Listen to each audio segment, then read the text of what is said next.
A continuación, salud renal y reumatología.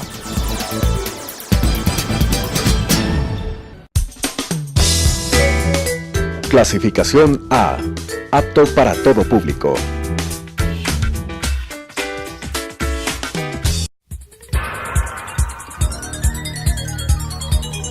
Las opiniones vertidas en este espacio por la producción y dirección del programa son de exclusiva responsabilidad de sus autores y de quienes intervienen en ellos.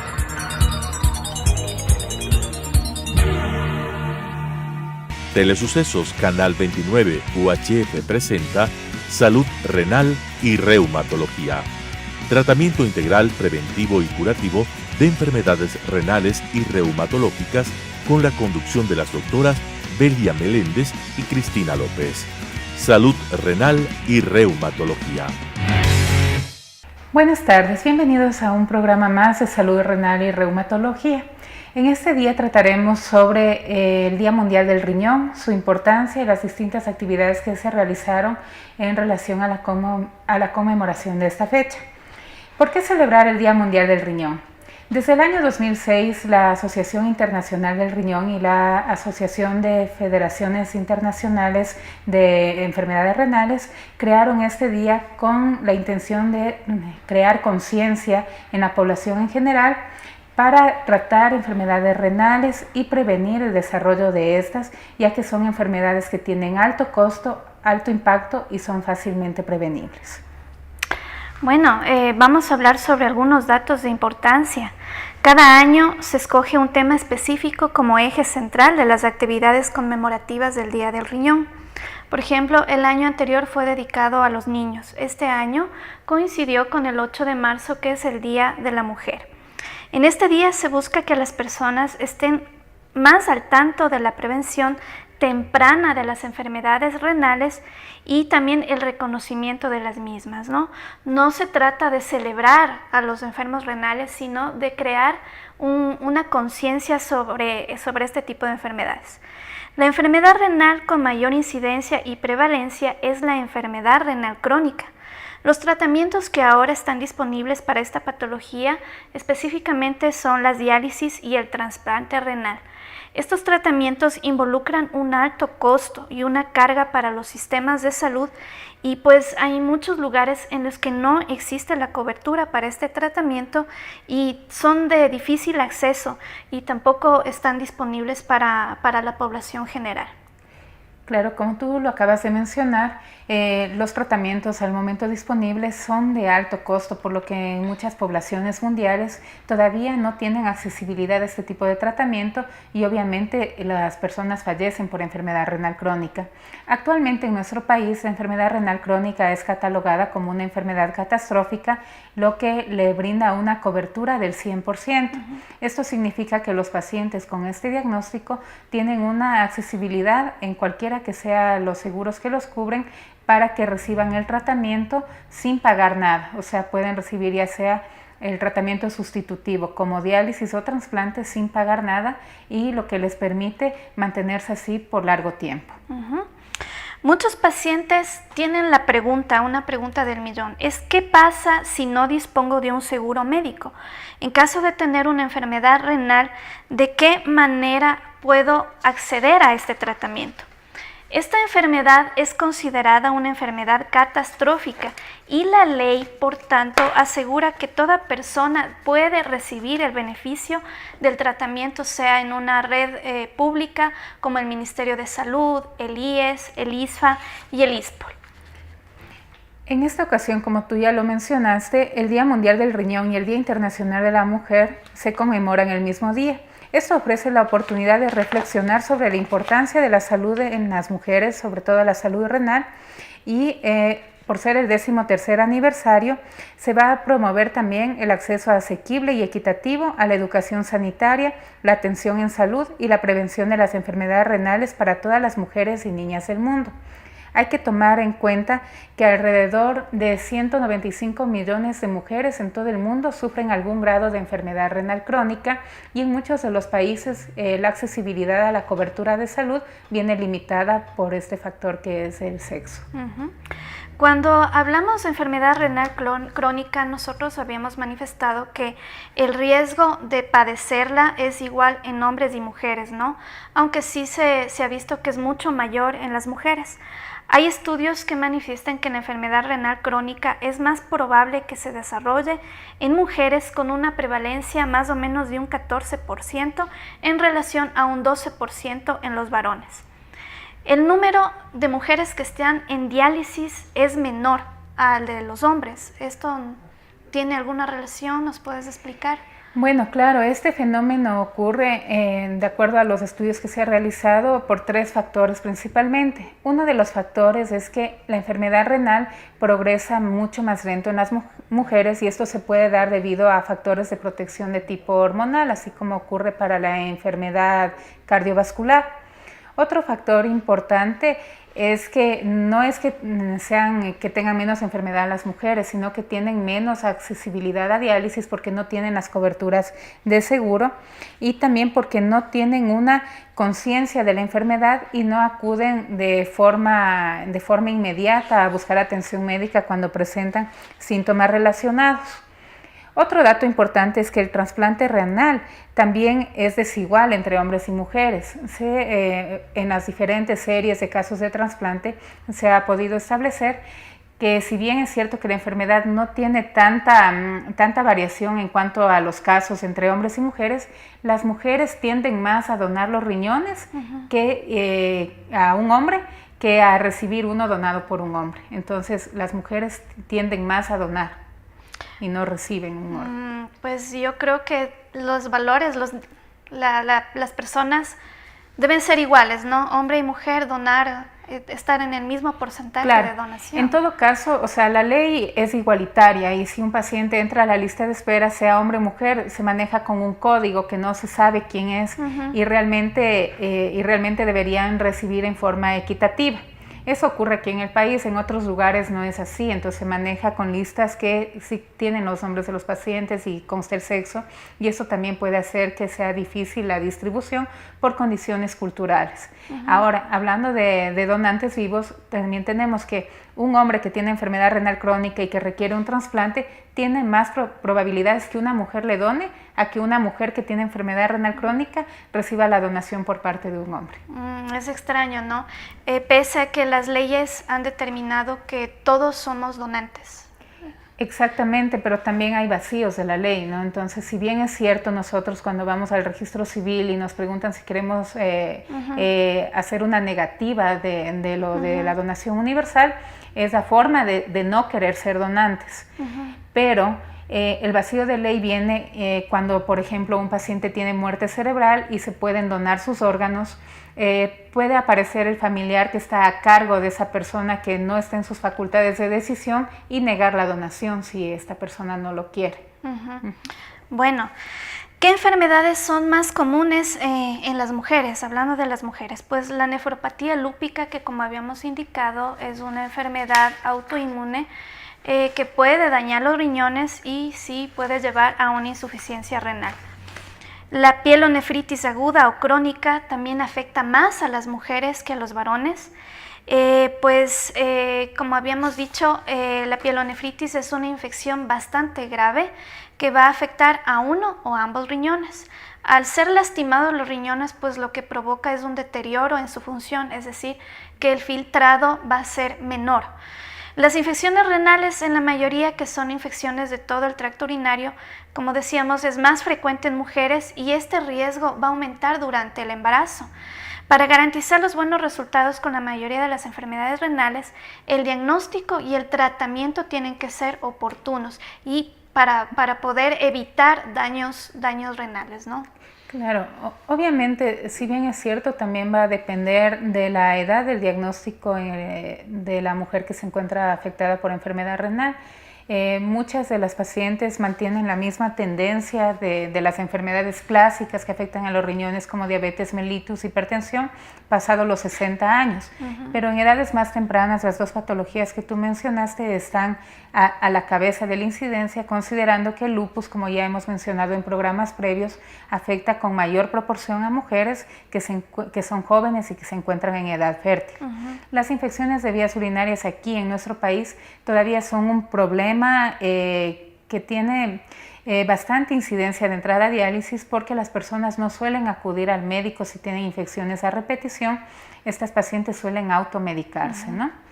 Bueno, en todo caso, también hay que considerar en las mujeres la asociación entre enfermedad renal y embarazo, ya que la disfunción renal se considera un factor de riesgo para tener resultados adversos en el embarazo cuando éste se produce. Estos resultados adversos son tanto para la madre como para el bebé. Las pacientes que tienen enfermedad renal crónica pueden tener mayor número de trastornos hipertensivos que son de difícil control en el embarazo, así como mayor probabilidad de que el bebé nazca con prematurez extrema y también que pueda fallecer la madre durante el proceso.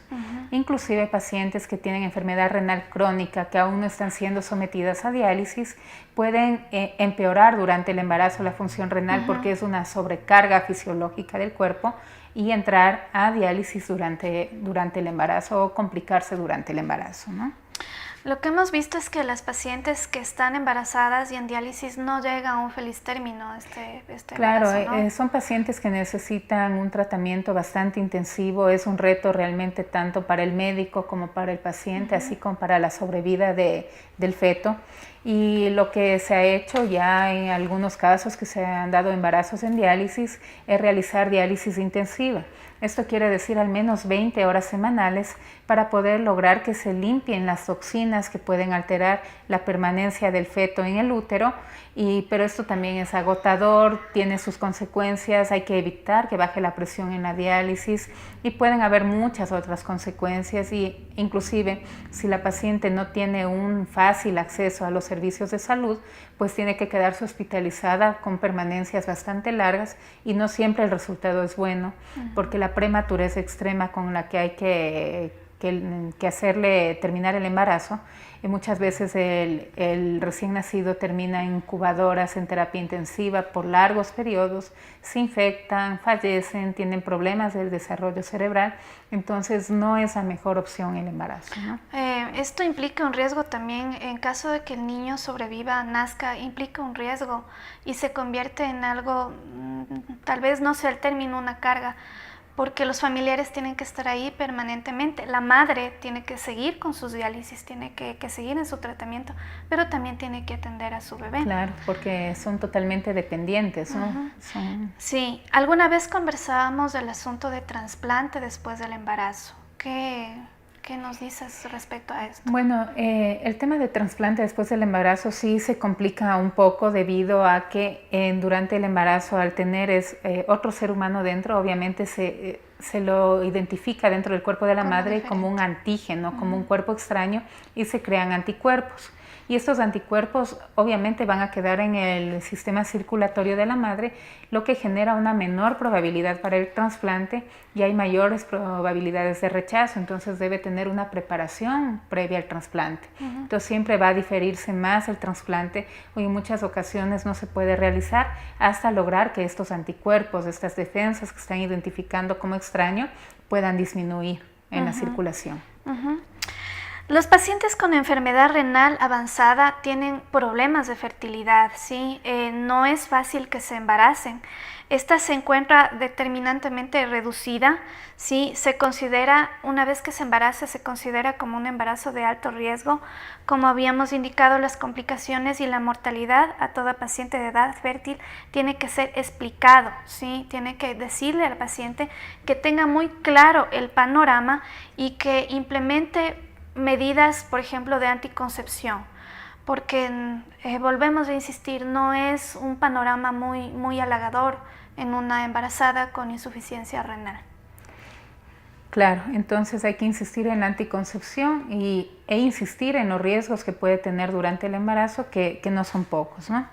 Bueno, también existe la posibilidad que durante el embarazo se diagnostique la enfermedad renal crónica, lo que permite hacer un seguimiento y emprender medidas terapéuticas necesarias durante el embarazo para evitar complicaciones durante este, ya sea en la madre o en el producto.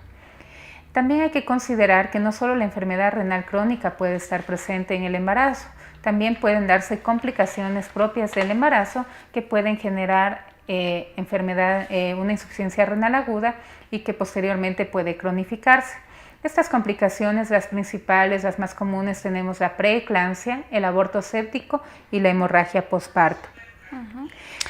En esto, antes de que tú comentes, hay que tomar en cuenta que muchas de las pacientes que tienen preeclampsia en nuestro medio, posterior al embarazo, no tienen controles adecuados o dejan de tomar la medicación y quedan hipertensas por largos periodos de tiempo, y considerando que si el primer embarazo o el embarazo que tuvieron preeclampsia fue entre los 20 y 25 años y en 15 años ya estarán con enfermedad renal crónica terminal y entrando a diálisis, por lo tanto son mujeres jóvenes que se encuentran en tratamiento dialítico y que muchas veces desconocemos qué pasó con estas pacientes y cuál fue la etiología, porque no saben explicarnos bien los antecedentes y muchas veces lo tienen como desconocido.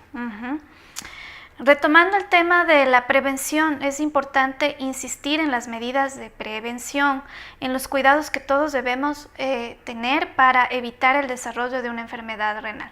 Existen 8 reglas de oro, ¿sí? La primera es mantenerse en forma, ser activo, hacer ejercicio de manera regular, caminar, trotar, hacer ejercicio aeróbico de acuerdo a la edad y la tolerancia del paciente. Hay que mantener un control regular de los niveles de glucosa en sangre, hay que vigilar cómo está la presión arterial, comer de manera saludable, mantener un peso normal, evitar los alimentos procesados y los que tengan un alto contenido de sal, como los enlatados y los embutidos. Bueno, como ya hemos mencionado anteriormente, el alto contenido de sal en las comidas es muy perjudicial para los riñones y también se manifiesta con hipertensión arterial sostenida y problemas cardiovasculares. Siempre va a ser la insistencia en que la comida no es que no va a tener nada de sal, pero sí lo mínimo de sal posible, y evitar el salero en la mesa para que el paciente se acostumbre a comer con poca cantidad de sal. Otra recomendación es mantener una ingesta de líquido saludable.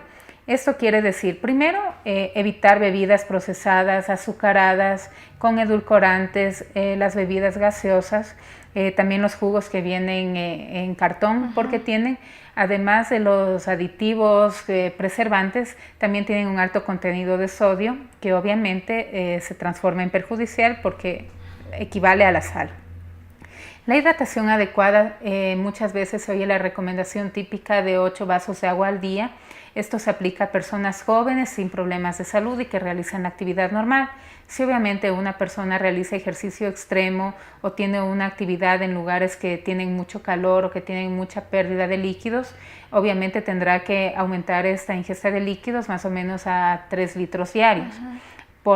Vamos al extremo contrario, personas que tienen problemas cardíacos o que ya tienen problemas renales avanzados en los que hay retención de líquidos, obviamente no va a ser la mejor idea que tomen tanto líquido, porque esta retención puede irse el líquido a los pulmones y causar edema pulmonar, que es una complicación bastante grave y que puede llevar al fallecimiento del paciente.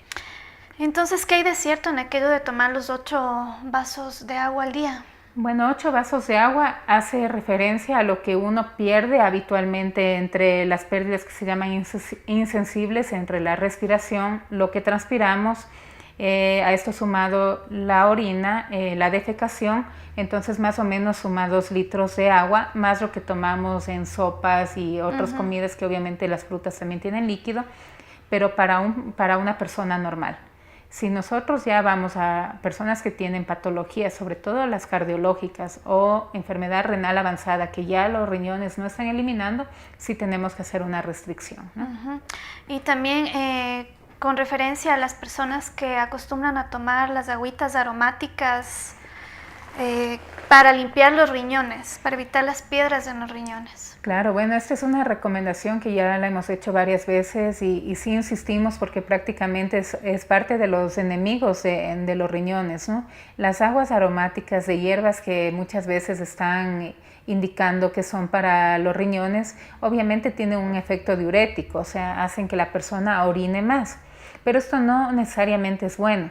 Muchas ocasiones estas hierbas como la ortiga, el caballo chupa, el llantén, el pelo de choclo, chancapiedra, que son diuréticos, pueden causar lesión en los riñones porque están causando mayor deshidratación, inclusive una toxicidad directa en los glomérulos, que son los pequeños filtros que se encuentran en el tejido renal, y pueden llevar, en vez de mejorar, a una enfermedad renal crónica que se va estableciendo paulatinamente con el paso del tiempo. Bueno, ¿cuáles son los factores de riesgo para el desarrollo de la enfermedad renal? Tener enfermedades como diabetes mellitus, la hipertensión, enfermedades sistémicas con afectación renal como el lupus, el síndrome antifosfolipídico, el antecedente familiar de enfermedad renal, el sobrepeso, el consumo de tabaco y bajos ingresos económicos. Esto me llama bastante la atención. Bueno, esto de bajos ingresos económicos es por dos motivos principalmente. Uno de los motivos es porque al tener bajos ingresos económicos la gente no suele alimentarse bien. Tienden a comer más comidas procesadas como del tipo de papitas, chifles, este tipo de comidas rápidas que son más baratas, o comidas que tienen grasas saturadas, o sea, lo que venden en la calle, que muchas veces también tiene alto contenido de sodio. Entonces es por este lado, las personas con bajos ingresos económicos, por el lado de la alimentación y también por el lado de comprensión de la gravedad de la enfermedad. Porque en ocasiones, pese a que pueden acudir a centros de salud públicos, no lo hacen por descuido, porque no entienden bien la enfermedad, porque no hacen caso de los síntomas o porque tienen que trabajar largas jornadas. Entonces, son estos los dos factores que intervienen en esto de los bajos ingresos. Entonces sí se ve que muchas veces personas que trabajan como vendedores ambulantes o que no tienen un trabajo fijo, que tengan un ingreso fijo, tienen mayor predisposición a presentar enfermedad renal crónica en estadio avanzado. También algo que vale la pena mencionar es el tabaco. Obviamente el tabaco, también hemos mencionado en ocasiones anteriores, tiene altas cantidades de tóxicos que no solo son la nicotina, sino también otras sustancias que causan un estrés oxidativo en el organismo, y obviamente como los riñones son los filtros del cuerpo por donde pasa la sangre, al menos toda la volemia, o sea, toda la cantidad de sangre de la persona pasa al menos unas 50 veces al día por los riñones. Si nosotros estamos metiendo toxinas al torrente sanguíneo, que obviamente entran por medio de los pulmones, son directamente tóxicas para los riñones y también dañan los vasos sanguíneos directamente, que ya son factores conocidos. Obviamente fumar es un factor de riesgo, el tabaquismo, para desarrollo de enfermedad renal. Y otro factor que vemos frecuentemente es el automedicarse. La automedicación también constituye un factor de riesgo porque los pacientes suelen tomar cuando tienen dolores por comerciales que ven en la televisión, por recomendación del vecino, del familiar, antiinflamatorios. Y son de venta libre. Que son de venta libre, fácil acceso, a muchos son con bajo costo y toman en cantidades desproporcionadas, y esto obviamente causan daño renal directo, y con el tiempo lo peor de los riñones es que es un tejido no regenerable. Muchas veces si el daño, la noxa se encuentra ahí establecida, se encuentra por largo tiempo en los riñones, obviamente no vamos a poder hacer nada para poder regenerar este tejido, y la enfermedad lo que hace es progresar. Cuando un paciente ya tiene enfermedad renal crónica en cualquiera de los estadios y acude al nefrólogo, el nefrólogo no va a hacer que se curen los riñones. Lo que va a hacer es evitar que esta enfermedad progrese rápidamente a diálisis, o sea, enlentecemos el progreso. El objetivo es que no entre a diálisis, que se mantenga bien, pero poder regenerar el tejido, eso no ocurre con ninguna medicación y ningún médico lo puede realizar todavía. Bueno, esperamos que esta información haya sido de utilidad para ustedes. Esperamos sus comentarios, sus sugerencias a nuestra página info@nefrolupus.com o también a nuestra página en Facebook, donde nos encuentran como Nefrolupus. Muchas gracias por su compañía. Gracias.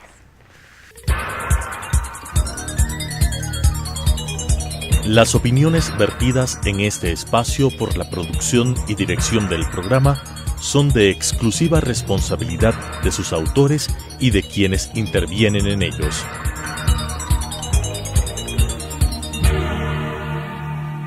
Telesucesos Canal 29 UHF presentó Salud Renal y Reumatología. Tratamiento integral preventivo y curativo de enfermedades renales y reumatológicas con la conducción de las doctoras Belia Meléndez y Cristina López. Salud Renal y Reumatología.